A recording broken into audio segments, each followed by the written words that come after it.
આજે આપણે શીખીશું પાઠ 8 ગતિના ભાગ 8 ની, જેમાં છે આલેખીય રીત વડે ગતિના સમીકરણો તારવો. એટલે કે આલેખ પરથી આપણે ગતિના સમીકરણો મેળવવાના છે. અહીં આપણે ગ્રાફ આપેલો છે, જેમાં x અક્ષ ઉપર આપણે સમય આપેલો છે. સમય શેમાં છે? સેકન્ડમાં છે. કેવી રાશિ છે સમય? સ્વતંત્ર રાશિ છે. જ્યારે y અક્ષ પર આપણને વેગ આપેલો છે મીટર પ્રતિ સેકન્ડ. કેવી રાશિ છે? તે પરતંત્ર રાશિ છે, એટલે કે વેગ છે તે સમય પર આધાર રાખે છે. અહીં મિત્રો જે પદાર્થ ગતિ કરે છે તેનો પ્રારંભિક વેગ શૂન્ય નથી. એટલે કે પદાર્થ અહીં શરૂઆત કરે છે એ બિંદુથી અને પછી બી બિંદુ પર જઈને ઊભો રહેશે. હવે આપણે બી બિંદુમાંથી બે લંબ દોરીએ.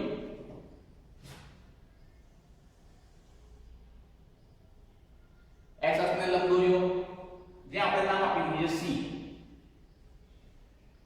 તેવી રીતે બી બિંદુમાંથી આપણે y અક્ષને લંબ દોરીએ,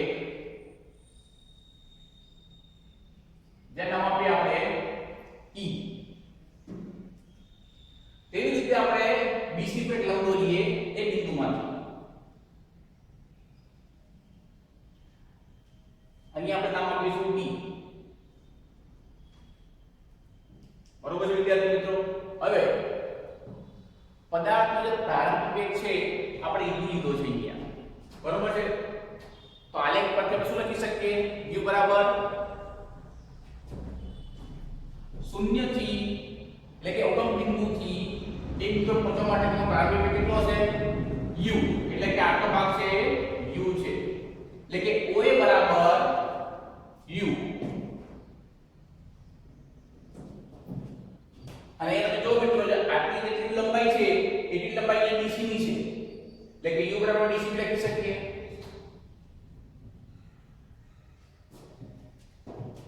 તેવી રીતે જ્યારે પદાર્થ બી બિંદુ પર પહોંચે છે, અહીંથી a થી b બિંદુ પર પહોંચે છે, તો તેનો અંતિમ વેગ કયો હોય છે? આપણે કઈ લઈએ છીએ? v લઈએ છીએ. v બરાબર શું થશે? આટલો ભાગ, એટલે કે OE થશે. બરાબર ને? અને OE એટલે કેટલું? આટલું, એટલે કે BC. એટલે BC અને OE બંને એક જ છે.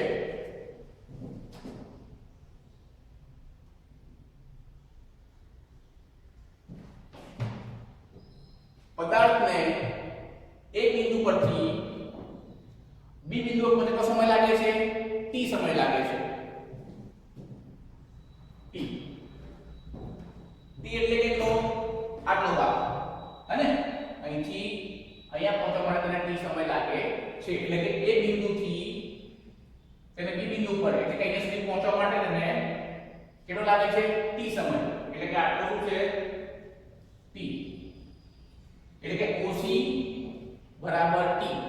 અને આટલો જેટલો ભાગ છે OC બરાબર AD, અને એટલો જ EB.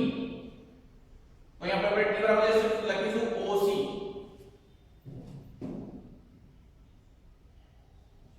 અને તેવી રીતે થશે AD.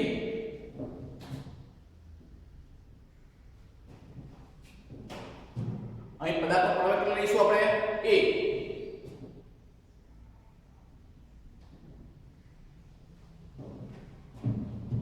વિદ્યાર્થી મિત્રો આપણે જાણીએ છીએ કે BC અને OE બંને સરખા છે. એટલે કે OE બરાબર BC અને BC એટલે આટલું.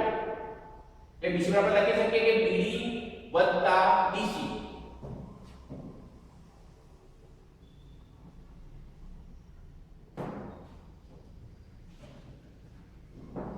BC ને આપણે આમ લઈ લઈએ છીએ, BC ને આપણે આમ લઈએ છીએ, BD ને આપણે આમ લઈએ છીએ.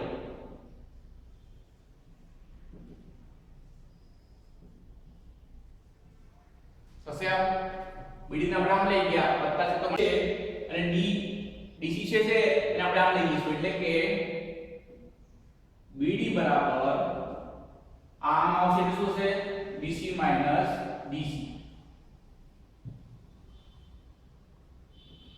આપણે જાણીએ છીએ કે BC બરાબર શું છે આપણી પાસે?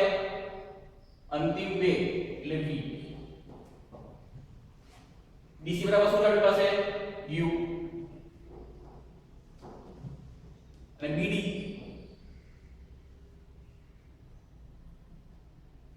અહીં વિદ્યાર્થી મિત્રો ધ્યાન રાખો કે જે BD છે એ આટલો ભાગ છે બરોબર એટલે કે પદાર્થનો પ્રારંભિક વેગ આટલો છે પ્રારંભિક વેગમાં વધારો કેટલો થાય છે આટલો થાય છે એટલે કે BD જેટલો વધારો થાય છે એટલે વેગમાં થતો ફેરફાર બરાબર BD તો BD બરાબર વેગમાં થતો ફેરફાર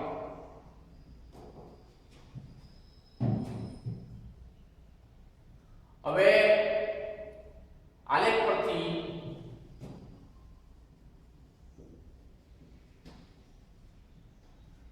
પ્રવેગની વ્યાખ્યા પ્રમાણે આપણે લખી શકીએ કે પ્રવેગ બરાબર વેગમાં થતો ફેરફાર છેદમાં લાગતો સમય પ્રવેગ બરાબર શું છે આપણી પાસે એ છે વેગમાં થતો ફેરફાર એટલે કોણ BD અને લખ્યું છે BD બરાબર વેગમાં થતો ફેરફાર અને સમય કેટલો આપણી પાસે સમય બરાબર t એટલે કે OC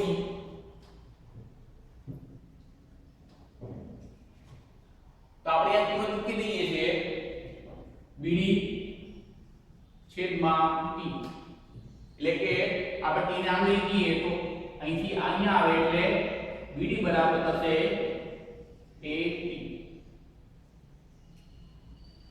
હવે આપણે આ સમીકરણ છે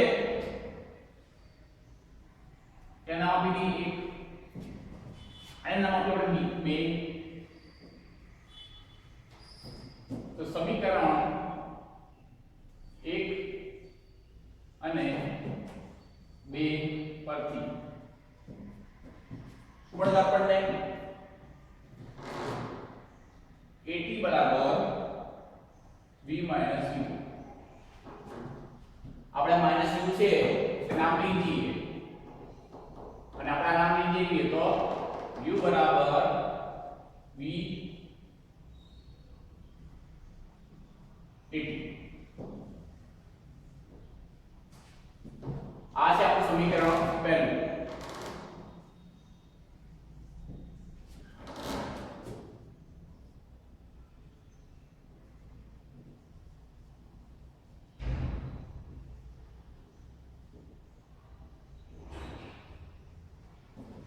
તો આ પહેલું સમીકરણ છે u બરાબર v AT જ્યાં u પ્રારંભિક વેગ છે v અંતિમ વેગ છે a પ્રવેગ છે અને t સમય છે ગતિનું સમીકરણ છે જેને આપણે આલેખ પરથી મેળવ્યું છે એ સમીકરણ વેગ અને સમયનો સંબંધ દર્શાવે છે કોનો વેગ અને સમયનો સંબંધ દર્શાવે છે હવે આપણે જોઈશું સ્થાન અને સમય સંબંધ માટેનું ગતિનું સમીકરણ અહીં પદાર્થે કાપેલું સ્થાનાંતર ને આપણે s લઈએ તો સ્થાનાંતર s બરાબર આપણે આગળ જોઈ ગયા વિદ્યાર્થી મિત્રો કે પદાર્થે કાપેલું અંતર એટલે કે આ જે ભાગ છે ઘેરાયેલો એનું કુલ ક્ષેત્રફળ એટલે કે અહીં જે બને છે એ સંલગ્ન પૃષ્ઠ બને છે તો s બરાબર OACB નું ક્ષેત્રફળ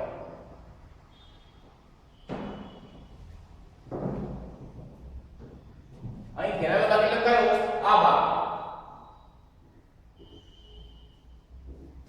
એટલે કે AOCD B નું ક્ષેત્રફળ એટલે શું થશે આપણે આપણું ક્ષેત્રફળ શોધીશું એટલે પદાર્થે કાપેલું સ્થાનાંતર આપણને મળશે તમે વિદ્યાર્થીઓ જુઓ કે અહીંયા બે વસ્તુ આવેલી છે આ જે છે તેની રીત તો આપણને આ મળે છે એટલે કોણ AOCD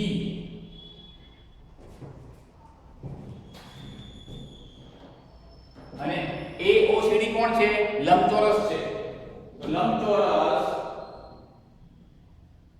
OACD નું ક્ષેત્રફળ વત્તા આટલો ભાગ લીધો આપણે, આટલો ભાગ આવી ગયો. બધો આટલો ભાગ એટલે કે આ ભાગ, એટલે કે ADB ત્રિકોણ ABD નું ક્ષેત્રફળ, એટલે વત્તા ત્રિકોણ ABD નું ક્ષેત્રફળ.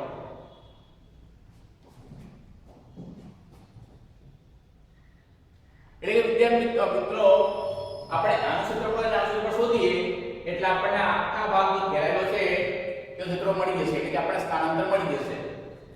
તો આપણે જાણીએ છીએ કે લંબચોરસનું ક્ષેત્રફળ શું થાય? લંબચોરસનું ક્ષેત્રફળ બરાબર લંબાઈ ગુણ્યા પહોળાઈ. તો અહીંયા લંબાઈ કેટલી છે? OA. પહોળાઈ કેટલી છે? OC. આ જે લંબચોરસ છે તેની લંબાઈ અને પહોળાઈ એટલે કે OA ગુણ્યા OC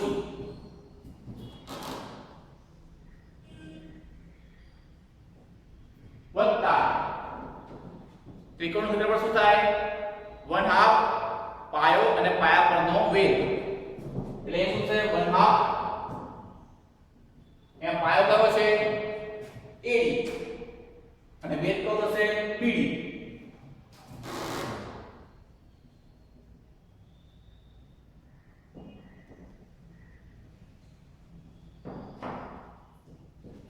હવે જે આપણે કિંમત આપેલી છે એટલે કે જે આપણે ધાર્યું છે એને તમને ખબર છે કે OA બરાબર શું છે? OA ના નામમાં OA બરાબર U, પછી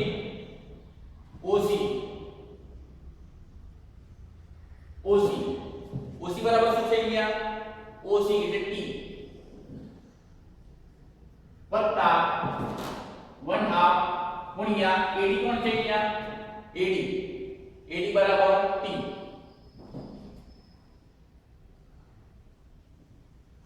અને BD બરાબર શું? BD બરાબર આપણે છે અહીંયા AT.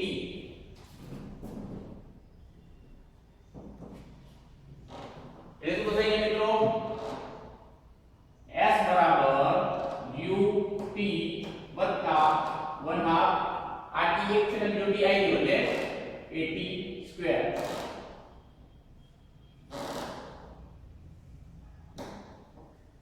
આ સમીકરણ થઈ ગયું 4 જે છે આલેખની રીતે સ્થાન અને સમય વચ્ચે સંબંધ દર્શાવતું ગતિનું સમીકરણ છે. તથા અહીં BC બરાબર શું છે? BC બરાબર અંતિમ બે હશે. હવે આપણે આ સમીકરણમાં t ને એમનો લેવા દઈએ અને a ને આપણે આ લઈ દઈએ છીએ, તો t બરાબર b - u / a મળશે આપણને સમીકરણમાં. t ને આપણે લેવા દઈએ એટલે આને લઈએ છેદમાં એક ભાઈ ગુણાકારમાં છે, તો t ની જે કિંમત મળી આપણને એ આપણે અહીંયા લખી દઈએ. તો શું મળશે આપણને? b - u / 2a ગુણ્યા u પ્લસ અને આપણે આ પર લખીએ તો પડશે નહીં, બરોબર છે? તો અહીંયા લખીએ આપણે u પ્લસ u, એટલે કે આ પ્લસ છે આ માઈનસ છે. આપણે જાણીએ છીએ a square minus b square બરાબર a પ્લસ b અને a માઈનસ b. આપણે ગણિતમાં નિત્ય સમ આવે છે, એટલે કે a plus b a minus b શું થશે? એટલે કે આ નિત્ય સમ પ્રમાણે આ બંનેનો આપણે ગુણાકાર કરીએ તો આપણે શું મળશે? b square minus u square upon 2a બરાબર s. આપણે 2a ને લઈ દઈએ તો આપણે શું મળશે? 2as બરાબર b square minus u square.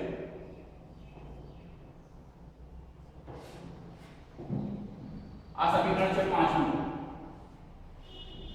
જે સ્થાન અને વેગ વચ્ચેનો સંબંધ દર્શાવતું ગતિનું સમીકરણ છે। આ ત્રણ સમીકરણ આપણા મુખ્ય છે। પહેલું કયું